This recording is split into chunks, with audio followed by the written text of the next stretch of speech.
आजाद जी लगातार योगी आदित्यनाथ महाराष्ट्र में आ रहे हैं, चुनाव प्रचार कर रहे हैं, लगातार यही नारा दे रहे हैं, बटेंगे तो कटेंगे, एकत्रित रहिए, एक रहेंगे तो सेफ रहेंगे। लगातार इस चुनाव में यही नारे नजर आ रहे हैं। अरे छोड़िए सर, कितनी पवित्र जगह खड़े हैं आप लोग, क्या डराने वाले लोगों का नाम ले रहे हैं सुबह सुबह। दीक्षा भूमि हम लोग हैं, इस दीक्षा भूमि जहाँ से पूरी दुनिया में शांति का संदेश जाता है, अहिंसा का संदेश जाता है, प्रेम का संदेश जाता है, मैत्री का संदेश जाता है, मानव मानव एक समान का संदेश जाता है, गैर बराबरी के विनाश की जहाँ से जो है नींव रखी गई, हम उस जगह पे खड़े हैं।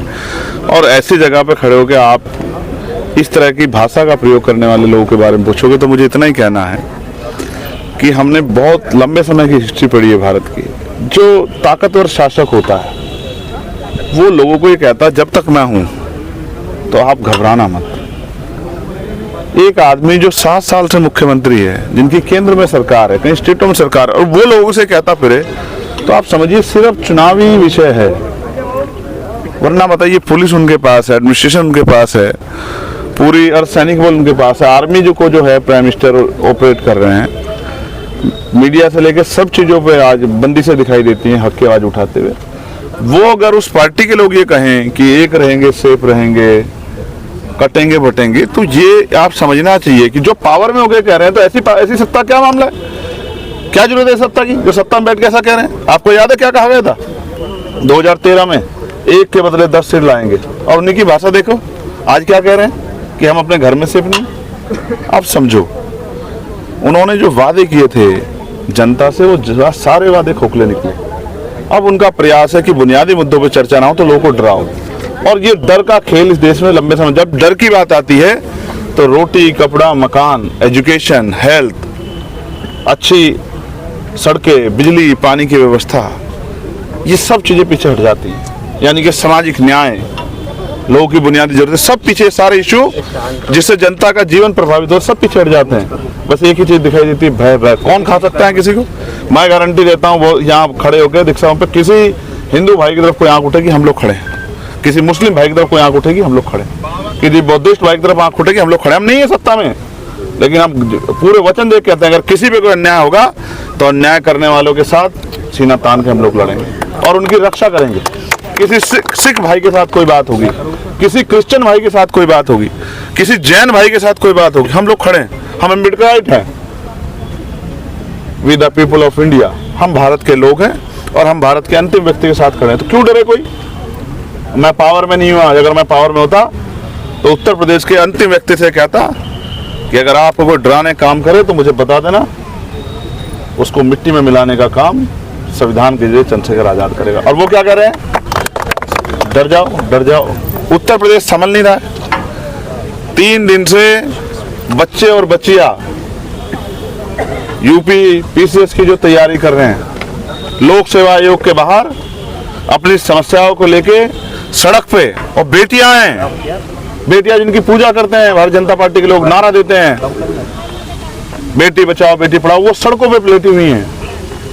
खाने का नहीं पता, सोने का नहीं पता, और वॉशरूम से लेकर तमाम तरह की, और अपने सम्मान की भी वो करनी पड़ती होगी। और घर के परिवार के लोग कह रहे हैं आ जाओ, आ जाओ। और वो जिस तरह से, जब मैंने उनको कल देखा, मैं लगातार देख रहा हूँ, लेकिन कल उनकी हालत देखी तो मुझे शहीद आजम भगत सिंह की याद आई कि उन्होंने, उनके साथियों ने किस तरह से ब्रिटिश हुकूमत की जो है नींव हिला के रख दी थी। ऐसी नींव उन्होंने उत्तर प्रदेश सरकार खिला कर, मुख्यमंत्री को चाहिए था कि सारे काम छोड़ के प्रयागराज जाते और बच्चों के साथ पूछते। जब सरकार कहती है कि 1 नेशन 1 इलेक्शन कराने की हम हिम्मत रखते हैं, तो 1 डे 1 शिफ्ट में एग्जाम क्यों नहीं करा पा रहे हो? वो नॉर्मलाइजेशन को का विरोध कर रहे हैं तो उनकी क्यों नहीं सुन रहे हो? आप किसानों के खिलाफ कानून बनाए थे, फिर आपने हाथ जोड़ के माफी मांगी कि अच्छे किसानों को, जिसके साथ बीतती है उसको पता है आपकी तबीयत कैसी है, आपको क्या जरूरत है, ये आपसे बेहतर मैं नहीं जानता हूं। तो जो बच्चे पढ़ रहे हैं, जो देश का भविष्य है, नौजवान, उनके दिल पे क्या बीत रही है वो बेहतर जानते हैं। उनकी ना सुन के अपनी उनके ऊपर थोपना या किसी तरह से पिछले दरवाजे से भ्रष्टाचार को बढ़ावा देना, ये अच्छा नहीं है। आप ये देखो, 41 सेंटर पे पेपर करा रहे हैं, 75 जिले उत्तर प्रदेश में, यानी कि पहले आपने 34 सेंटर मान लिया कि उन पर नकल होगी, वो सुरक्षित ही नहीं है। तो क्या कानून व्यवस्था है आपकी? आप महसूस करके देखो बच्चे किस हालात में हैं, पढ़ाई छोड़ के, घर छोड़ के, अगर सड़कों पे कब आता है आदमी? मजबूर होके। निराश होकर, नाउम्मीद होकर कि अब उसको कहीं से न्याय नहीं मिलेगा, तब आता है सड़कों पे। और ये दिया है उत्तर प्रदेश की सरकार ने, जो आपके यहाँ के कोई नारा वारा लगा रहे हैं। उनको नारा लगाना चाहिए था कि हम बेटियों बेटियों की सुरक्षा करेंगे, उनको रोजगार देंगे, नहीं दे पाए। उत्तर प्रदेश में अभी उपचुनाव हो रहे हैं, मायावती नजर नहीं आ रही, क्या वजह है कि क्यों उस चुनाव में वो सक्रिय नजर नहीं आ रही मायावती है? जी, आप हमारे नेता का सम्मान से नाम लें, इसलिए क्योंकि अगर आप मोदी कहते तो मैं आपको मोदी जी भी कहता। देश के प्राइम मिनिस्टर हैं वो, और बहन जी हमारी नेता है, लंबे समय उन्होंने नेतृत्व किया है। लेकिन आप ये समझिए कि बच्चों को भी कुछ जिम्मेदारी, अगर पिता जो काम उनकी जिम्मेदारी पर सौंपा नहीं कर पा रहा है, तो बच्चों की जिम्मेदारी बनती है कि वो आगे बढ़कर उस काम करें। हम व्यक्ति के साथ नहीं हैं, विचार के साथ हैं। आज यहाँ इसमें लगातार कमेटियां बदलती होंगी, कमेटी के साथ नहीं जाता समाज, समाज इस विचार के साथ खड़ा है, दीक्षा भूमि के इस विचार के साथ कि यहाँ से जो विचार मिलता है। मैं आपको इसलिए कह रहा हूँ, यहाँ भी बहुत सारी पार्टियां चुनाव लड़ रही है, लेकिन जो अम्बेडकर आए थे वो विचार के साथ खड़ा है। तो इसलिए व्यक्ति से फर्क नहीं पड़ता, विचार से फर्क पड़ता है। आज जो विचार को लेकर खड़ा है, समाज उसी के साथ खड़ा है। वरना अगर ऐसा नहीं होता तो एक प्राइमरी स्कूल के हेडमास्टर का बेटा मेंबर ऑफ पार्लियामेंट नहीं होता। और आपको पता है दीक्षा भूमि में हम तुम्हारे साथ हैं, इनके पैर पे बलात्कार